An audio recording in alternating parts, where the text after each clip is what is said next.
Bienvenue dans le Pharmapreneur, le podcast qui décrypte l'économie officinale avec lucidité et engagement. Je suis Arnaud, je suis pharmacien d'officine, je suis un entrepreneur engagé dans la défense de notre réseau de proximité. Aujourd'hui, un sujet brûlant, une ligne rouge a été franchie, les remises sur les génériques sont dans le viseur de l'État. Le gouvernement propose de plafonner ces remises entre 20 et 25% contre près de 40% aujourd'hui. Derrière cette mesure technique se cache un véritable choc économique avec une cible bien identifiée, le modèle économique des officines de ville. Levée de bouclier syndical, mobilisation générale annoncée pour le 1er juillet, c'est tout un pan de l'économie officinale qui est aujourd'hui en alerte rouge. Alors dans cet épisode, on revient sur les faits, les enjeux économiques et politiques, les conséquences concrètes pour les titulaires. Nous analyserons également les stratégies syndicales et les perspectives de riposte. Alors le 20 juin dernier, lors d'une réunion de concertation, les représentants du ministère de la Santé ont proposé un plafonnement des remises sur les médicaments génériques. Jusqu'ici, autour de 40%, ces remises seraient désormais limitées entre 20 et 25%. C'est une décision qui prend tout le monde à revers, d'autant plus qu'elle contredit les engagements pris lors de la signature de l'avenant 1 à la convention pharmaceutique. À l'époque, l'État avait clairement indiqué que seules les remises sur les biosimilaires seraient encadrées, et ce recul unilatéral est donc perçu comme une trahison. Les syndicats, l'USPO, la FSPF, en tête, ne mâchent pas leurs mots, c'est inacceptable, c'est une véritable déclaration de guerre, il y a une véritable volonté d'asphyxier notre réseau, et ce ne sont pas des expressions choisies à la légère, elles traduisent un profond ras-le-bol. Dans de nombreuses officines, et en particulier rurales ou périurbaines, les remises génériques, elles représentent un levier majeur de rentabilité. Ce n'est pas un bonus, c'est une base financière sur laquelle le modèle économique officinal de certaines pharmacies est attené. Philippe Bessé, le président de la FSPF, le rappelle, 25 000 € par an en moyenne, cela peut monter jusqu'à 40% du résultat d'exploitation pour certaines structures. Alors dans un contexte où l'officine assume de plus en plus de missions de santé publique, la vaccination, les entretiens pharmaceutiques, le dépistage, l'accompagnement des patients chroniques, cette rentabilité, elle est cruciale pour absorber les coûts humains, logistiques et administratifs. Réduire ces marges, c'est finalement menacer directement l'équilibre économique du réseau officinal. Ce n'est pas une mesure technique, c'est un choc structurel. Alors pourquoi cette mesure ?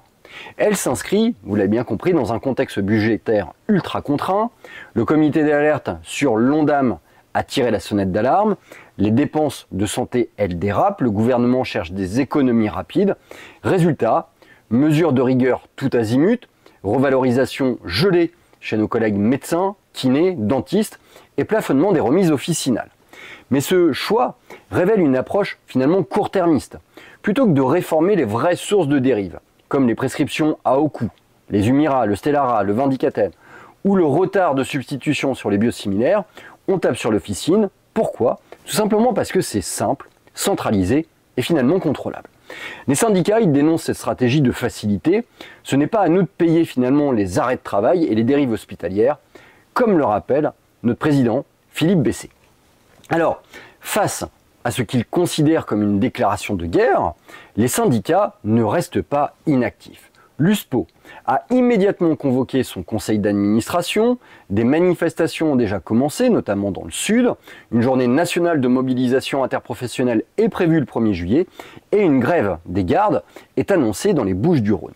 La FSPF appelle ses 90 syndicats départementaux à la mobilisation. L'objectif, obtenir un moratoire et inverser la dynamique avant l'arbitrage de cet été.